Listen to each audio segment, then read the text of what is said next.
사회적 거리두기가 다시 강화되면서 주요 대선 후보들도 당분간 대면 유세를 줄입니다.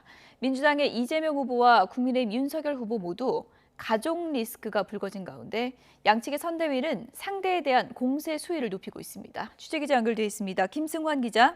네, 국회입니다. 네, 이재명 후보 오늘은 대면 유세 일정이 따로 없다고요? 이재명 후보는 매주 타는 버스 메타버스 일정을 특별 방역 기간으로 선포된 내년 1월 초까지 중단할 것으로 보입니다. 오늘은 오전에 서울에 있는 병원에서 백신 3차 접종을 완료한 것 이외에 특별한 공개 일정은 없습니다. 선대위 측은 이 후보가 백신 접종 뒤 병원장을 통해 코로나19로 인한 의원급 병원의 어려움과 현황에 대해 들었다고 설명했습니다. 이 후보는 오늘 방역 지침을 준수하며 휴식을 취할 예정인데요. 방역 강화로 대면 유세는 줄어들지만 온라인을 통한 비대면 소통 방안을 강화할 것으로 보입니다. 김영희 민주당 선대위 홍보소통본부장은 어제 저녁 CBS 라디오와 인터뷰에서 크리스마스 때 아주 깜짝 놀랄 인터뷰 영상을 준비하고 있다고 설명했습니다. 대선에서는 생각하기도 힘든 시도를 했다면서 2030 청년층이 공감할 만한 콘텐츠를 통해서 소통하겠다는 의지를 밝혔습니다. 앞서 이 후보는 장남의 도박과 성매매 의혹 등에 대해 발빠르게 사과하며 윤석열 후보 측의 가족 리스크 대응과 차별화를 꾀했는데요. 하지만 이후에도 아들의 인터넷상 행적을 바탕으로 추가 보도가 나오고 있어서 완전히 의혹이 해소됐다고 보기는 어렵습니다. 이에 따라 국민의힘은 이 후보 아들 의혹에 대한 공세를 이어가고 있습니다.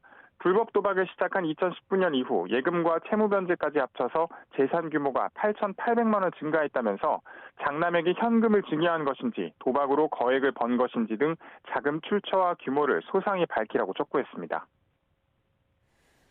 이번에는 윤석열 후보 소식도 좀 짚어보죠. 윤 후보 역시 인파가 많이 몰리는 일정을 자제하겠다고 밝혔죠. 네, 윤 후보는 인파가 많이 몰리는 일정 대신 국민의 삶과 지역 상황을 살피는 일정을 진행하겠다는 방침을 내놓았습니다. 오늘 오전엔 국회의원회관에서 열린 선대위 청년보좌역 면접장을 찾아서 지원자들을 격려했습니다.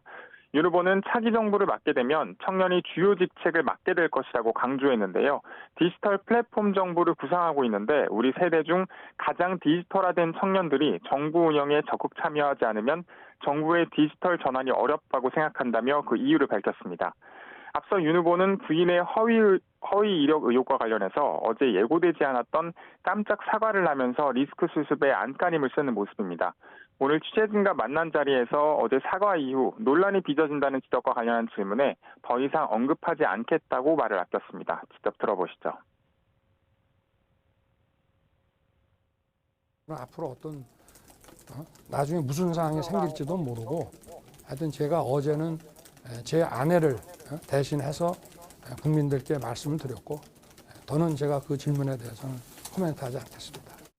이런 가운데 민주당은 윤 후보의 억지 사과가 오히려 김건희 씨에 대한 검증 요구만 더 키우고 있다고 비판했습니다. 또 국민이 원하는 대통령은 국민의 물음을 성실히 듣고 대답하는 소통형 지도자라면서 민심에 부응하는 제대로 된 사과를 하라고 지적했습니다. 지금까지 국회에서 YTN 김승환입니다.